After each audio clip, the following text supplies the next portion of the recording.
투자란 무엇일까요? 투자는 삶이기도 하고 여행에 빗대어 이야기할 수도 있습니다. 성공한 투자에 이르는 과정을 한번 이야기해 보겠습니다. 1단계는 투자를 접하면서 정보를 수집하고 축적하게 됩니다. 책을 사고 질문을 하기 시작하죠. 세미나에도 참석합니다. 그리고 거래에 실제 적용 가능한 게 무엇인지 연구하는 것이죠. 두 번째 단계는 첫 번째에서 얻은 새로운 지식으로 거래를 시작합니다. 3단계에 이르면 수익을 더 빨리 내기 위해 더 많은 지식이나 정보가 필요할 수도 있다는 것을 깨닫게 됩니다. 4단계에 이르면 더 많은 정보를 수집하고 축적하게 되죠. 다섯 번째 단계는 더 많은 정보를 바탕으로 현재 주식시장의 주도주로 교체하게 됩니다.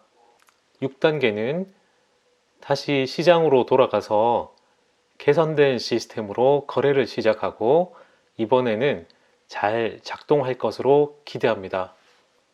하지만 그 기대감은 무의로 끝나고 더 많은 돈을 잃게 되죠. 심지어 자신감을 상실하게 됩니다. 돈을 잃은 현실이 자리 잡는 단계가 7단계입니다. 이를 극복하기 위해 성공한 투자자들이 효과를 본 것에 귀를 기울이기 시작하죠. 이게 8단계입니다.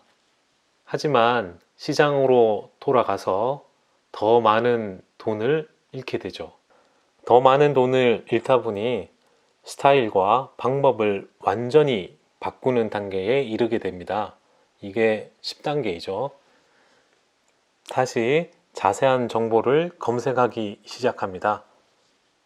시장으로 다시 돌아가서 약간의 진전을 보이기 시작하는 게 12단계죠. 이 약간의 진전이 한 번의 거래에 과도한 자신감을 얻게 됩니다. 그것이 확실한 것이라고 믿고 큰 포지션을 구축하게 되지만 시장이 빠르게 우리의 돈을 앗아갑니다. 돈을 잃고 다시 생각하게 됩니다. 주식 거래에 성공하려면 예상했던 것보다 더 많은 시간과 지식이 필요하다는 것을 이해하기 시작하죠. 주식시장의 돈은 쉬운 돈이 아니라는 것을 깨달을 때 대부분의 사람들은 이 시점에서 포기하게 됩니다. 이게 14번째 단계입니다.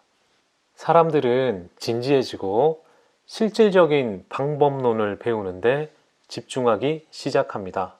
이 방법론을 통해 성공적인 거래를 하지만 무언가 빠진 것을 깨닫게 되죠. 방법론을 적용하기 위해서는 규칙을 가질 필요성을 이해하기 시작합니다. 매매 규칙을 개발하고 연구하기 위해서 주식 거래를 통해서 안식을 취하게 되죠. 무슨 뜻인지는 여기까지 오신 분들은 아실 거라 생각합니다. 자신이 개발하고 연구한 규칙을 가지고 다시 거래를 시작하고요. 약간의 성공을 거두지만 이 실행할 때 여전히 주저하게 됩니다. 이게 19번째 단계입니다. 이 주저함에 규칙에는 좀 더 능숙해야 할 필요성이 있다고 보여 규칙을 더하고 빼면서 수정하게 되죠. 수정된 규칙을 통해서 성공적인 주식 거래의 문턱을 넘을 수 있다고 생각합니다. 성공은 방법론을 실행하는 능력에 기초한다는 것을 이해하기 시작하면서 거래 결과에 대한 책임을 지기 시작하죠. 계속된 거래를 하면서 방법론과 규칙에 더 능숙해집니다. 거래함에 있어서 여전히 규칙을 위반하는 경향이 있고 결과는 여전히 불규칙하죠. 하지만 가까워졌다는 것을 스스로 알고 있습니다. 이게 25번째 단계입니다. 다시 돌아가서 규칙을 연구하게 되죠. 규칙에 대한 신뢰를 구축하고 주식시장으로 컴백하게 되는데요. 그리하여 주식 거래 결과는 나아지고 있지만 여전히 규칙을 실행하는데 주저함이 있습니다. 규칙을 지키지 않을 때, 거래 결과를 볼 때 규칙 준수의 중요성을 볼 수 있는 단계가 29번째 단계입니다. 결국 성공의 부족은 자신 안에 있음을 알게 되고, 이는 어떤 종류의 두려움 때문에 규칙을 지키기 위한 훈련이 부족하다는 것이죠. 이를 위해 자신을 더 알려고 노력하기 시작하는 게 30번째 단계입니다. 계속된 거래에서 시장은 자신에 대해 점점 더 많은 것을 가르쳐 주고 있습니다. 이를 통해 자신만의 방법론과 거래 규칙을 숙달하게 되죠. 드디어 33번째 단계에서 지속적으로 돈을 벌기 시작합니다. 이때 약간의 과신이 생기지만 시장은 우리를 겸손하게 다시 만들겠죠. 그렇게 해서 계속해서 교훈을 배우게 됩니다. 그 교훈은 작은 거래 규모가 감정의 폭을 줄인다는 것을 배우게 되고요. 그 규모를 더 적게 하면 놀랍게도 그 규칙이 더 잘 맞게 된다는 것입니다. 결국 리스크 관리가 주식 거래에 이기기 위한 가장 큰 핵심 중 하나라는 사실을 알게 되죠. 큰 손실은 수익성을 떨어뜨릴 수 있음을 이해하면서 작고 일관된 규모로 거래하기 시작합니다.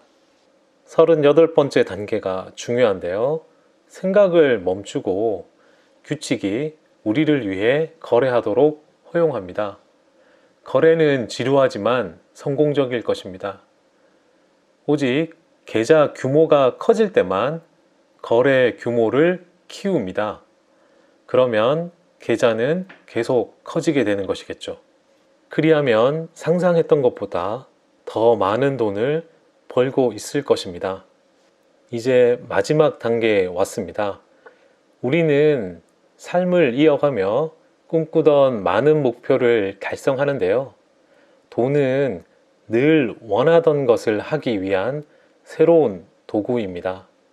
결국 돈이라는 것은 쫓아가는 것이 아니라 따라오게 하는 것이라고 말하고 있는 것이죠. 투자를 하고 계시는 모든 분들이 이 마지막 단계에 이르기를 응원합니다. 끝까지 들어주셔서 감사합니다.